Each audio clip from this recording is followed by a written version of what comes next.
Tutto tace in casa Acragas, nessuna novità in arrivo, regna il totale silenzio. Dopo l'iscrizione al campionato, che sembrava un segnale forte per il proseguo della permanenza in Lega Pro, gli altri due step non sono stati rispettati, così come il saldo degli emolumenti, il famoso PA, è saltato e ci costerà un altro punto di penalizzazione. Oggi leggiamo anche una dichiarazione di Lello Di Napoli che afferma come solo il presidente Giavarini sia l'unica persona che può salvare la squadra, e anche Biagio Nigrelli interviene sull'Acragas dopo che lo stesso ha personalmente scritto la squadra portando le carte alla Lega.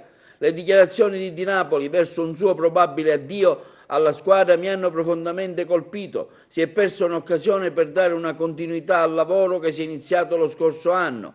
Intanto c'è chi è ancora convinto che la squadra si salverà e c'è chi è ancora fiducioso che le trattative con un altro gruppo di imprenditori della capitale e forse qualcuno anche locale possano concretizzarsi. A tessere la tela l'ex DS Dario Scozzari. Gli interessati potrebbero a breve addirittura venire ad Agrigento ad incontrare Silvio Alessi e trovare una soluzione per salvare l'Acragas e poterle così fare disputare il campionato di Serie C.